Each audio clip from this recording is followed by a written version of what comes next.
Good evening. Tonight we're going to start with the migrant crisis because we saw a lot of this over the summer months and actually it's still going on even in mid-November. Small boats like this one packed with migrants making their way across the channel, often in very dangerous conditions.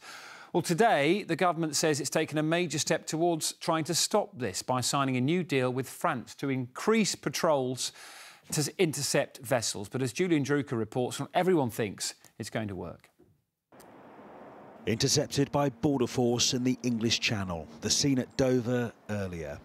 Despite the foggy conditions, the number of migrants who've arrived today is expected to be similar to the 853 who came to these shores yesterday.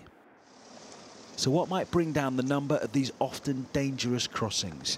Home Secretary Suella Braverman thinks she has the solution. In Paris, alongside her counterparts, she signed a new agreement.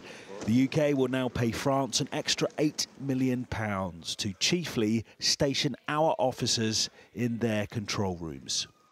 There are several elements to the deal, and I think it represents a positive next step to our collaboration with the French. It's not going to fix it overnight, it's not a silver bullet, but I think for the first time we have some real wins for both the French and the UK.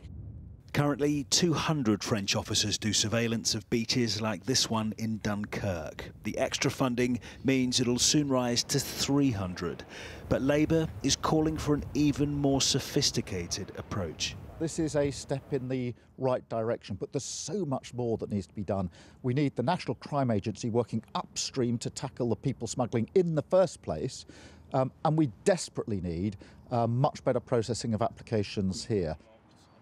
Last week in this Calais migrant camp, this teenager from Liberia in West Africa told 5 News how he had repeatedly attempted to reach the UK. And I'm still waiting and look for a chance. So it could be 100 times maybe you've tried. Yeah, he will pass 100. He gonna pass 100. Today, a senior figure from the union, which represents border staff, said the government's new plan doesn't seem to address the migrants who keep trying and trying. There is one line about the UK investing in French reception and removal centres. Unless part of this is the French agreement to deal with the individuals that they intercept, rather than simply letting them go to try again, then it is sadly little more than window dressing. Back in Dover, from a small boat to a coach to a processing centre. More than 40,000 people have arrived this way this year. But the PM says he's confident this new deal will bring down those numbers. Well, Julian, as you can see, joins us live in the studio now. Talk about the confidence there, but what difference will it actually make, do we think? Hi, Dan. Well, today is probably the first time this fairly new Home Secretary has talked solely about policy. Exactly this time 2 weeks ago, she was defending herself in the Commons, as I'm sure you remember. Is this going to work, though? Rishi Sunak has said that no one thing will, in his words, fix the situation. So we're going to see even more cooperation with France in the coming months. The other huge issue is this processing backlog.